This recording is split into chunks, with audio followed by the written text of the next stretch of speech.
Maharajpur union 7 নম্বর মহারাজপুর ইউনিয়নে এই যে 25-26 বছরের যে কাবিটা প্রকল্প ছিল, সাথে পাশাপাশি চাল গমের যে প্রকল্পগুলো ছিল, ওদের কাছে অভিযোগ ছিল এরকম যে এখানে অনিয়ম করা হতে পারে বা হচ্ছে, যে কারণে আমরা তালিকাটা নিয়ে আসার জন্য গিয়েছিলাম পরিষদে। তো চেয়ারম্যান সাহেব ছিলেন না, সেখানে ছিলেন হচ্ছে সচিব সাহেব। সচিবের কাছে আমরা যখন তালিকা চাইলাম, তখন উনি আমাদেরকে তালিকা বললো যে তালিকা আমার কাছে নাই, তালিকা চেয়ারম্যানের এক প্রতিনিধির কাছে। সেই প্রতিনিধিকে সে পরবর্তীতে আমরা খোঁজতে জানতে পারলাম যে সে ওই পরিষদের সংশ্লিষ্ট কেউ না, সে চেয়ারম্যানের বিভিন্ন কাজকর্ম করে থাকে। তাকে সবাই বলে যে চেয়ারম্যানের ম্যানেজার। উনি মোটামুটি সাংবাদিকদের সাথে রীতিমতো দুর্ব্যবহার করে বসলো, বললো যে আপনাদের কি এখানে কী কাজ, এই তালিকা কেমন নেবেন। তো এটা তো আসলে চেয়ারম্যানের যে নিযুক্ত যে উনি তো এটা বলতে পারেন না।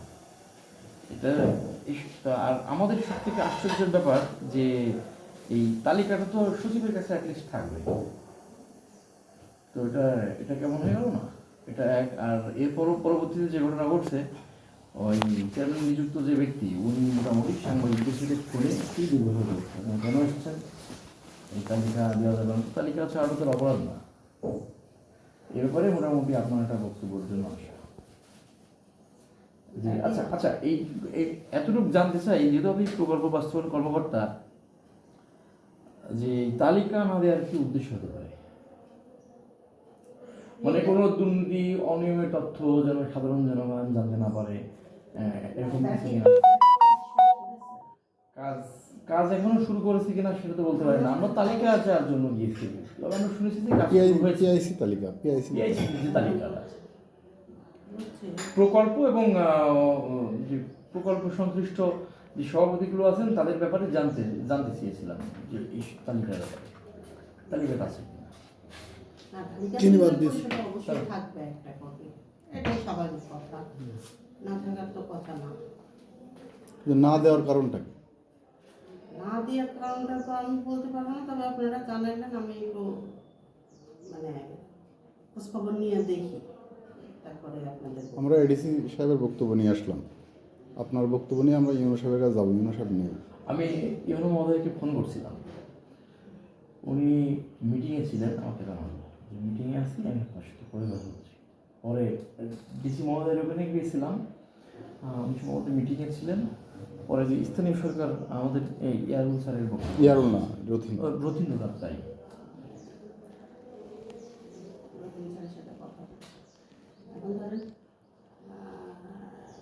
মানে উদ্বোধনের সাথে আপনারা কথা বলছেন, সেখানে তো আর আমার বক্তব্য না, অবশ্যই আপনি তো এই প্রকল্প রিলেটেড প্রকল্প বাস্তবায়ন না, উনি আবার বলেছে, ওই রতিন সাহেব আবার বলেছে যে এটা উপজেলা দেখভাল করে, আপনার ইউনো মহোদয় এবং প্রকল্প বাস্তবায়ন কর্মকর্তার সাথে কথা বলেন, উনি এই বক্তব্য দিয়েছেন।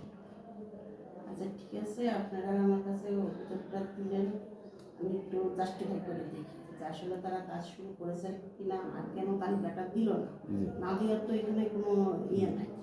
শোনেন, কাজ শুরুর বিষয়টা আমরা আপনাকে এই ব্যাপারে বলতে পারবো যে কাজ শুরু হয়েছে কিনা। আমরা গিয়েছি মূলত তালিকাটা জানার জন্য, যে প্রত্যেকটা প্রকল্পের ভিতরে সভাপতি আছেন, প্রকল্প সভাপতি আছেন নিশ্চয়ই। তো যেহেতু সচিব মহোদয়ের কাছে একটা কপি থাকবে, এটি স্বাভাবিক, তাই না? যেহেতু উনি তো চেয়ারম্যানের আন্ডারে না, ও তো ইউনো মহোদয়ের আন্ডারে, ওনার ইয়ে তো অথরিটি তো ইউনো। সেক্ষেত্রে ওনার কাছে গিয়েছিলাম একটা কপি চাওয়ার জন্য, প্রকল্পের হয়েছে কিনা। আপনি তো আমাদের সঙ্গে সচিব সাহেবকে শোনেন কেন শুধু একটু বলেন আপনার তালিকাটা কেন নাই, নাকি তালিকা থাকার পরেও আরেকজনের রেফারেন্স কেন করলো, এটা একটু জিজ্ঞেস করেন তো, একটু করতে পারেন না।